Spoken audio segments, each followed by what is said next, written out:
यही तिरंगा बनेगा आखिरी निशानी मेरी, और इसी से शुरुआत है कहानी मेरी, और इसी तिरंगा में लिपट कर समाप्त हो जाएगी कहानी मेरी।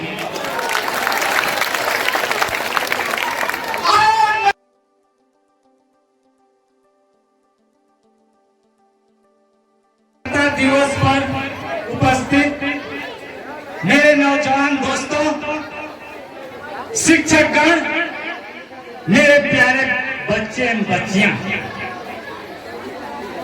इस सभा के संचालन करता माननीय इब्राहिम सर जी और इस कोचिंग सेंटर चलाने वाले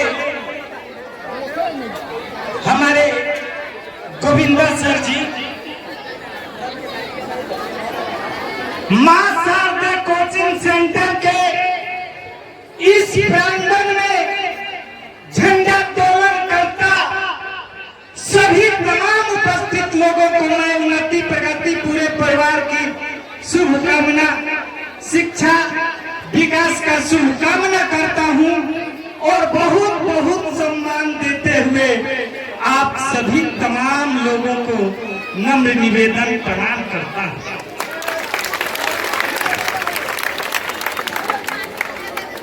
आज ही के दिन 15 अगस्त 1947 को ये अपना भारत देश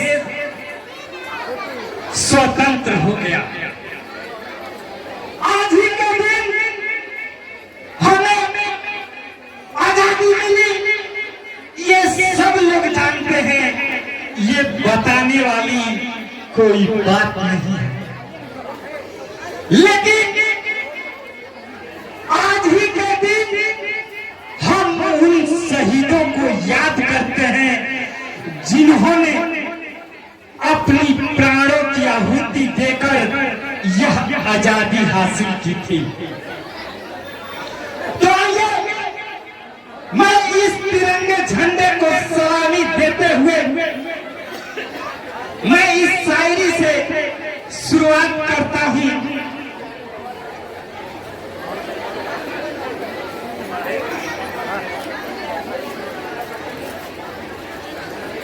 इस तिरंगे के हिफाजत के गुजर जाएगी सारी जिंदगानी मेरी, यही तिरंगा बनेगा आखिरी निशानी मेरी, और इसी से शुरुआत है कहानी मेरी, और इसी तिरंगा में लिपट कर समाप्त हो जाएगी कहानी मेरी। और मेरे देश के नौजवानों, आज तुम पर एक आजाद भारत का भार है। जिन वीरों ने अपनी खून से इतिहास रचा, उन वीरों का तुम पर उपकार है। सर कटा दिए पर इस तिरंगे को झुकने न दिए, अपनी सर कटा दिए पर इस तिरंगे को झुकने न दिए। अगर आज इसके सामने कोई आंच आई तो वो तुम पे धिक्कार है।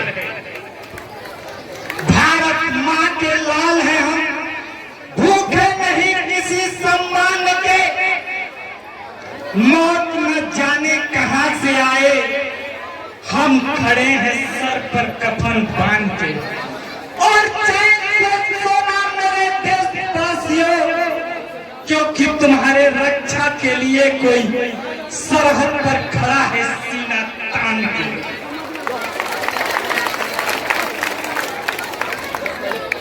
इस वतन के खातिर चलती रहेगी हर एक सांस मेरी, इस वतन के खातिर चलती रहेगी हर एक सांस मेरी, कभी नहीं बुझेगी देशभक्ति के ये प्यास मेरी। और मैंने भी खत लिख दिया है घर पे, सही सलामत आ जाऊंगा, वरना इसी तिरंगे में लिपट कर आएगी लाश मेरी।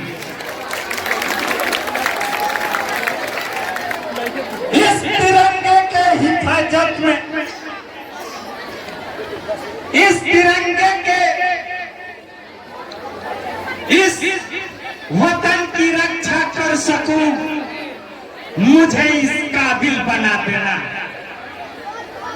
इस वतन की रक्षा कर सकूं, मुझे इस काबिल बना देना।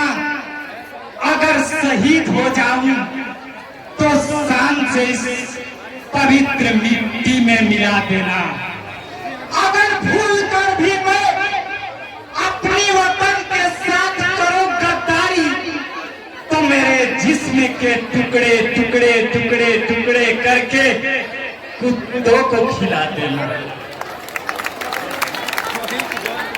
हाँ तो मेरे दोस्तों,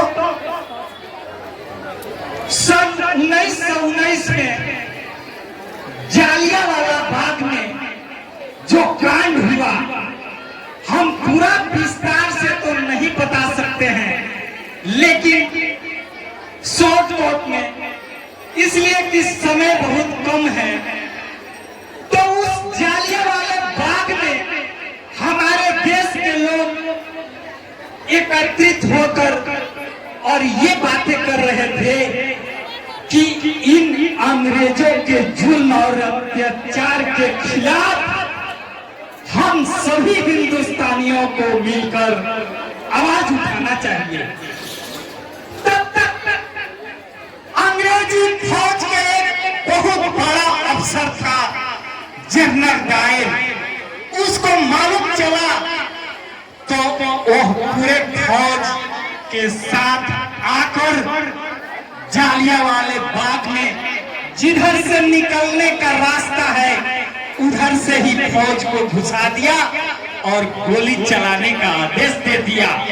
भूल डालो इन हिंदुस्तानियों को। और हमारे देश के कई हजार लोगों की अंग्रेजों ने गोली की राइफल से छल्ली उड़ा दिया। तो आइए, उसमें एक लड़का 5 साल का बच गया। वह किसी कारण बस 5 साल का लड़का वो बच गया, जिसका नाम था उधम सिंह। और उधम सिंह उसी दिन प्रतिज्ञा किया कि मैं जिस दिन बड़ा होऊंगा उस दिन जनरल डायर तुम जहां भी होगे, तुम्हारी मेरे हाथों तुम्हारी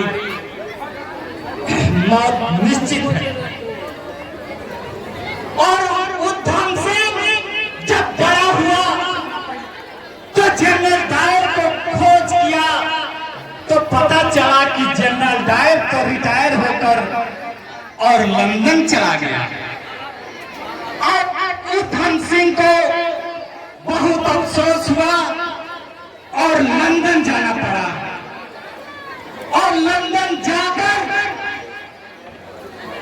और उस जनरल डायर को खोज किया तो पता चला कि जनरल डायर तो यहीं पर आने वाला है उद्घाटन में, उसी के हाथ से उद्घाटन होना है, उसी में जनरल डायर आ रहा है। वहीं बगल में उधम सिंह चुपचाप बैठ गया और जैसे ही जनरल डायर उस उद्घाटन में आया, उस उधम सिंह एक किताब में पिस्टल की तरह काट कर और उसी किताब में वह पिस्टल छिपा कर रखे थे, उसी पिस्टल को निकाल कर और सारी पिस्टल की गोली उस जनरल डायर के खोपड़ी में उतार दिया और कहा, जो बात बता रहा हूं उसे अच्छी तरह समझ लो, ये बात नहीं है सिर्फ बताने की। और ऐसा खतरनाक मौत देंगे, रूह कांप उठेगी अगर किसी ने सोचा मेरे देश के ऊपर आंख उठाने की। आइए मैं उधम सिंह लिए ये शायरी बोलना चाहता हूँ कि जालियांवाला बाग का बदला लेना था, उसके दिमाग में ये सवाल था। अरे जालियांवाला बाग का बदला लेना था, उसके दिमाग में ये सवाल था। और लंदन में जाकर खोपड़ी में गोली उतार दी थी, ऐसा उधम सिंह भारत माँ के लाल था। और हिंदुस्तान में भारत माँ के एक लाल को भी मैं याद करना चाहता हूँ, भगत सिंह। भगत सिंह अंग्रेजों को भगा भगा कर गोली मारा था, उसके आगे बड़े बड़े लीडर भी रखा ढेर था। भगत सिंह अंग्रेजों को भगा भगा कर गोली मारा था, उसके आगे बड़े बड़े लीडर भी रखा ढेर था। और भरी अदालत में बम फोड़ दिया, ऐसा भगत सिंह भारत माँ का शेर था। और उसी बम कांड में भगत सिंह को पकड़ लिया और पकड़ के अंग्रेजों ने फांसी की सजा सुना दी। फांसी की सजा सुनकर और भगत सिंह की मां बहुत तड़फड़ाने लगी, भगत सिंह से मिलने के लिए बहुत बेचैन होने लगी। और भगत सिंह की मां सेंट्रल जेल के गेट पर आ पहुंची। अंग्रेजों ने कहा भगत सिंह से कोई इंडियन नहीं मिल सकता है। तभी ऊपर से आदेश आया कि भगत सिंह से सिर्फ दो ही आदमी मिल सकते हैं, एक पत्नी और दूसरी माँ। तो पत्नी तो थी नहीं और माँ तो माँ मिलने के लिए जब जाती है भगत सिंह से, और माँ के सामने जब भगत सिंह आते हैं तो माँ चिल्ला कर रोने लगती है, नहीं बेटे, मेरे जीते जी तू इस दुनिया से नहीं जा सकते बेटे। एक माँ की ममता पहाड़ की तरह उमड़ पड़ती है और माँ को रोते हुए देखकर भगत सिंह कहते हैं चुप हो जाओ माँ, नहीं तो मैं भी रो दूंगा और ये खबर पूरे हिंदुस्तान में फैलेगी तो देश के लड़ाई जो लड़ रहे मेरे नौजवान, उनके दिलों पर क्या गुजरेगा माँ। इसलिए चुप हो जाओ, और मरना तो सभी को है। जो अच्छे काम करके मरते हैं, जो देश के लिए मरते हैं, उनका नाम इतिहास के पन्नों पर लिखा जाता है। और तुम्हारा तो ये बहुत सौभाग्य की बात है कि तुम्हारा बेटा ये देश के लिए मरने जा रहा है। और इससे अच्छा सौभाग्य तुम्हारा क्या हो सकता है माँ। जाओ माँ जाओ, अब तुम घर चले जाओ। और हाँ, हमसे वादा करो माँ कि जिस दिन मेरी फांसी होगी, मेरी फांसी पर तुम्हें नहीं आना है। नहीं आओगी ना माँ, वादा करो। माँ वादा करती है और चली जाती है। और अंग्रेज 24 मार्च 1931 को फांसी का डेट रहता है। एक दिन पहले ही 23 मार्च को ही भगत सिंह, सुखदेव और राजगुरु को जेल से निकाल कर लेकर चले जाते हैं फांसी देने के लिए। फांसी देने के पहले अंग्रेजों ने पूछा, तुम कुछ खाओगे, तुम किसी से मिलोगे? भगत सिंह बोलो, तुम्हें क्या चाहिए?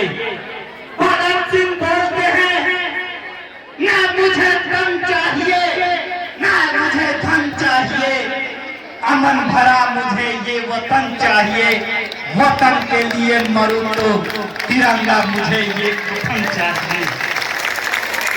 अंग्रेज इस बात को सुनकर घबराने लगा कि ये कैसा इंसान है भाई, मरने के दिन तक आजादी की रट रटाया जा रहा है। तो वह अंग्रेज भगत सिंह के करीब आकर और भगत सिंह के चेहरे की तरफ देखते हुए अपनी अंग्रेजी भाषा में कहा,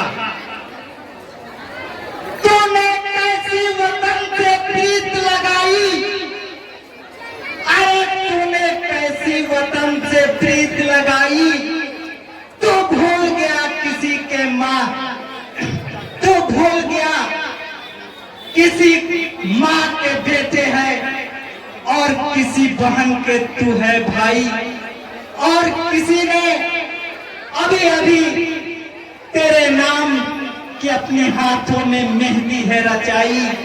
ऐ वतन के खातिर मरने वाले, तुझे अपने घर परिवार की याद नहीं आई। भगत सिंह उस अंग्रेज के भाषा को समझ चुके थे, तो भगत सिंह ने कहा, तुम्हें कल फांसी देने था ना, आज ही दे रहे हो, तो कल जाती है तो आज चली जाए, एक दिन जाना ही है यह जान। अरे कल फांसी देना है ना, कल जाती है तो आज चली जाए, एक दिन जाना ही है यह जान।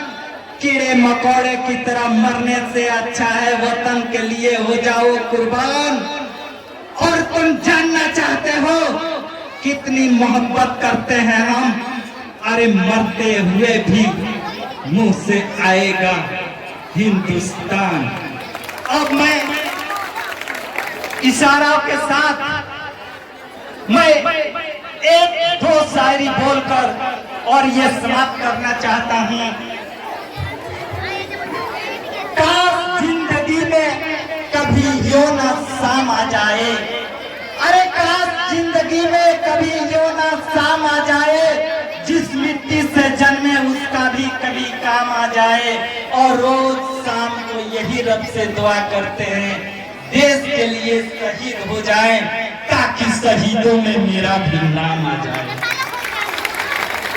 अरे मेरे बातों को सुनकर अभी तक खून नहीं खोला, अरे मेरे बातों को सुनकर अभी तक किसी का खून नहीं खोला, तो खून नहीं वो पानी है जो देश के काम में नहीं आए, बेकार उसकी जवानी है।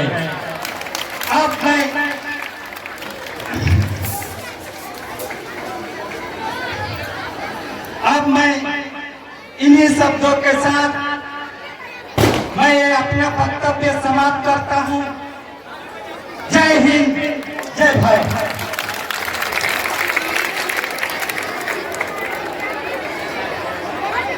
बहुत